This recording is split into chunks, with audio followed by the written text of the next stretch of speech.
تو موت کا سخت مرحلہ میں عرض کر رہا تھا، موت بڑا سخت ہے میرے بھائیوں، سب کو آنا ہے۔ اتنا سخت حال ہے موت کا، اتنا سخت حال ہے، اتنا سخت ہے کہ اگر موت کی سختی پتہ چل جائے نا تو پوری زندگی ہم سجدے سے سر نہ اٹھائیں۔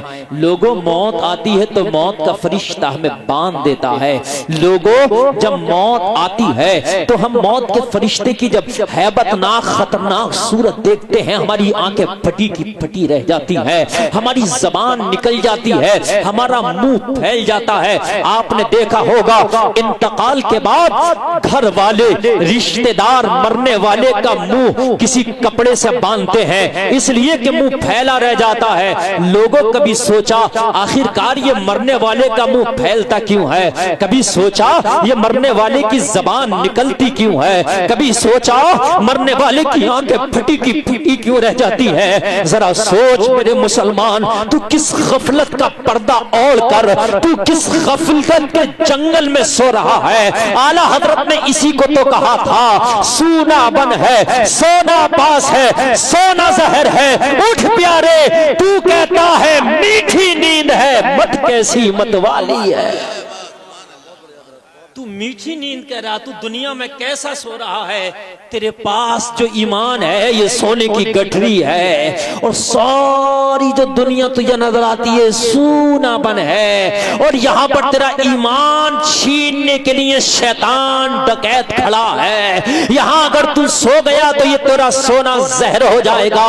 اٹھ اٹھ، اس دنیا پہ کیسے دل ہار کے بیٹھا ہے؟ کیا تیری مت ماری گئی ہے؟ اللہ اللہ، اعلیٰ حضرت تو سونے کو زہر بتا رہے ہیں، مگر ہم فجر میں بھی سو رہے ہیں، ہم عشاء میں بھی سو رہے ہیں۔ ہمارا سونا ایسا ہے کہ ظہر میں بھی ہم اگر سوئے نہیں تو نمازوں سے پھر بھی دور ہے، عصر میں اگر سوئے نہیں تو پھر بھی نمازوں سے دور ہے۔ یہ سونا ہی تو ہے، یہ غفلت کی نیند جو ہے، اٹھو جاگو، غفلت کی چادر اتارو۔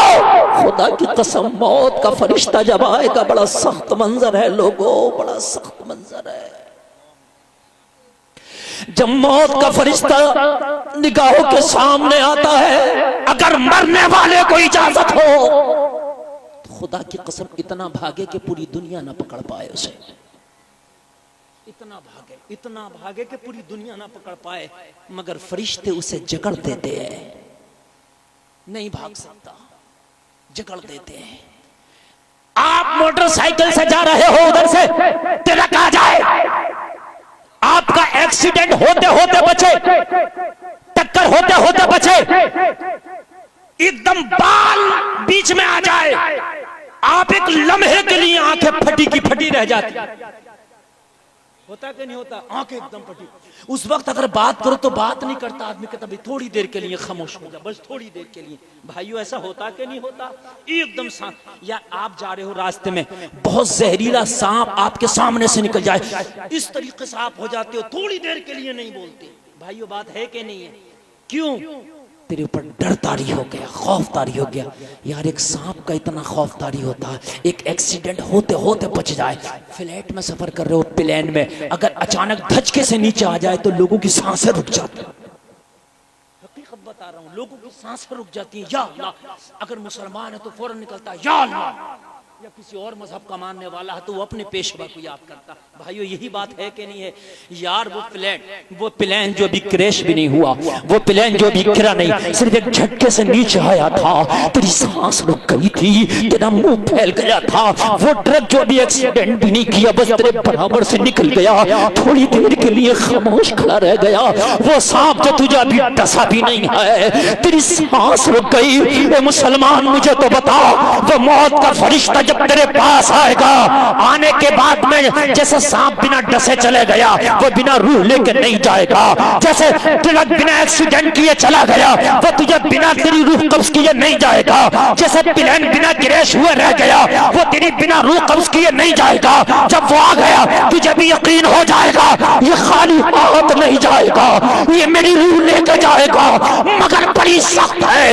حدیث سنو، نبی فرماتے ہیں موت اتنی سخت ہے جیسے جھاڑی پر کانٹے دار درخت پر کوئی باریک کپڑے کو ڈال دو اور باریک کپڑے کو کھینچو، کیسا تار تار اس کا کھینچ جاتا ہے۔ موت بڑی سخت ہے، مرنے کے بعد جسم اتنا کمزور لا کر اور اتنا دکھنے لگتا ہے کہ اگر مردہ کے اوپر مکھی بھی بیٹھ جائے تو اسے مکھی بیٹھنے کا احساس ہوتا ہے، تکلیف ہوتی ہے۔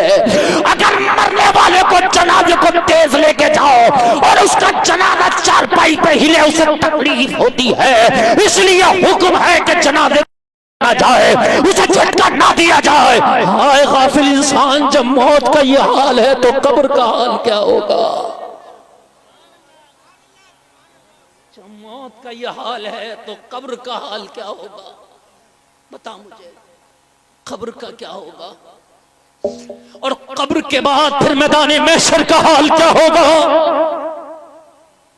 کبھی سوچا ہے؟ ہم تو گل چھرے اڑا کے رہ گئے، ہمیں تو مزہ ہی نہیں آتا جب تک کہ کامیڈی کا تھوڑی دیر سین نہ دیکھ لیں اپنے موبائل میں۔ اللہ فرماتا فَلْيَضْحَكُوا قَلِيلًا وَلْيَبْكُوا كَثِيرًا، میرے بندو کم ہنسا کرو، رویا زیادہ کرو، رویا زیادہ کرو۔ لیکن ہم نے تو کبھی روئے نہیں۔ اپنے عزیزوں کی یاد میں رو لیتے ہیں لیکن کبھی اپنے گناہوں کی وجہ سے روئے ہم نہ روئے۔ آمینہ کے لال پوری پوری رات روتے تھے، صحابہ کہتے تھے آقا آپ کیوں روتے ہیں؟ آپ تو بخشش کرانے والے شافع محشر ٹھہرے، آپ کیوں روتے ہیں؟ نبی فرماتے افلا عبدن شکورا، کیا میں اپنے رب کا شکر گزار بندہ نہ بنوں؟ کیا کہتے تھے میرے نبی؟ کیا میں اپنے رب کا شکر گزار نہ بنوں؟ زور سے بولو، اپنے رب کا شکر گزار نہ بنوں۔ ہمارا کیا حال ہے؟ کب کہتے تھے نبی؟ جب کہتے تھے، اب سن لیجئے تقریر شروع ہو رہی ہے، ایک ایک ہفتہ تک میرے نبی کے گھر میں کھانے کو نہیں ہوتا تھا تب کہتے تھے۔ میرے نبی کے لباس مبارک میں پہبند ہوا کرتے تھے جب کہہ رہے ہیں شکر گزار بندہ نہ بنو۔ مکہ کے لوگ پتھر مار کے زخمی کر رہے ہیں تب کہہ رہے ہیں شکر گزار بندہ نہ بنو۔ ٹوٹی چٹائی پہ بیٹھ رہے تب کہہ رہے ہیں شکر گزار بندہ نہ بنو۔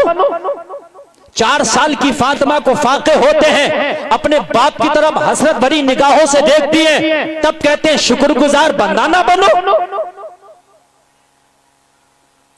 ہمیں تو اتنے اچھا اللہ نے گھر دے دیے، کھانے کو کھانے، چلنے کو گاڑیاں، سواریاں، ایک ایک بہتر سے بہتر کپڑا، بہتر سے بہتر غذا، لیکن کیا ہماری زبان پہ بھی کبھی شکر آتا ہے؟